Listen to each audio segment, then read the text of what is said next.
नमस्कार दोस्तों, welcome to my channel knowledge junction.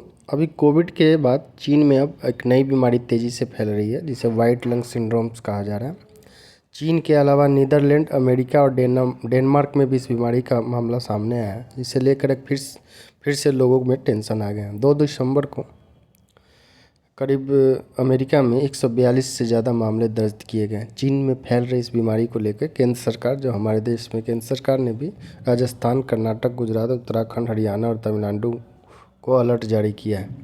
इसके बाद से राज्य सरकारों ने हेल्थ डिपार्टमेंट को सांस से जुड़ी बीमारी के मरीजों के लिए तैयार रहने का निर्देश दिया है। राज्य सरकारों ने लोगों के लिए एडवाइजरी भी जारी की है। एक बार फिर से लोगों को मास्क का इस्तेमाल करने की सलाह दी जा रही है। और इस डिजीज़ को रहस्यमयी निमोनिया भी कहा जा रहा है। यह डिजीज़ बैक्टीरियल इन्फेक्शन के ज़रिए फैलती है। तो हम लोग इस वीडियो में जानेंगे कि क्या है इसके सिम्टम्स और क्या होता है वाइट लंग सिंड्रोम्स और इसका ट्रीटमेंट और प्रिकॉशन क्या है। तो चलिए आगे बढ़ते हैं।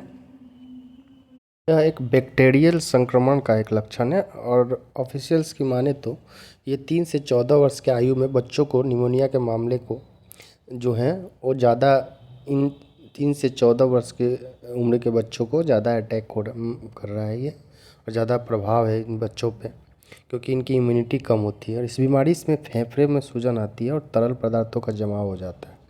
और यह स्थिति जो वायु कोशों को अवरोध कर देती है, जिसके कारण फेफड़े सफ़ेद दिखाई देते हैं और फेफड़े में सूजन भी हो जाती है कि इसको वाइट लंग सिंड्रोम्स क्यों कहा जा रहा है। तो जब भी हम लोग एक्सरे या सीटी स्कैन कराते हैं लंग्स का, तो दे अपीयर्स ब्लैक दिखता है और ये इंडिकेट करता है कि लंग्स में जो एयर को इंडिकेट करता है। लेकिन इस केस में क्या हो रहा है कि अगर इन्फ्लेमेशन हो जा रहा है या फेफड़े में सूजन या कलेक्शन ऑफ फ्लूइड, जिसकी वजह से क्या होता है कि वाइट पैचेस दिखने लगते हैं। इसकी वजह से बिकॉज ऑफ बैक्टीरियल और वायरल इन्फेक्शन, इस वजह से इसको वाइट लंग सिंड्रोम कहा जा रहा है।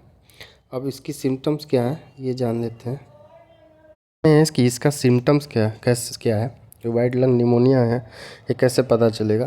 तो कफ होगा और फीवर, स्वेटिंग और शेकिंग, चिल्स, ठंड लगेगा और बुखार का आना। फिर जो हम लोग सांस लेते हैं, शॉर्टनेस ऑफ ब्रेथ, सांस जल्दी जल्दी आएगा।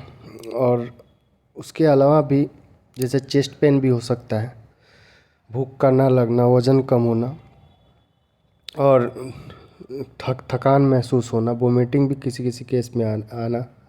और जो भी अगर बच्चों को होता है ये ज़्यादातर स्पेशली, तो उल्टी भी आ सकती है, वोमिटिंग भी आ सकती है। अब रही बात कि इसका प्रिवेंशन क्या है, इससे बचा कैसे जा सकता है। तो अपने हाथों को बार बार धोएं और जो भी अगर कोई पर्सन है जो ऑलरेडी बीमार है उससे दूर रहें, क्लोज कांटेक्ट ना बनाएं, स्मोकिंग को अवॉइड करें। अगर निमोनियल डिजीज़ है या फ्लू है तो वैक्सीनेशन लें। अब इसका ट्रीटमेंट क्या है, तो ये ट्रीटमेंट डिपेंड करता है कि आपके पास जो मरीज़ है उसको कौन सा, उसमें इन्फेक्शन जो है बैक्टीरियल है या वायरल है या फंगल है। तो एंटीबायोटिक या एंटीवायरल मेडिसिन ले सकते हैं, एंटी फंगल मेडिसिन ले सकते हैं। तो ये सब उसके कुछ ट्रीटमेंट हैं।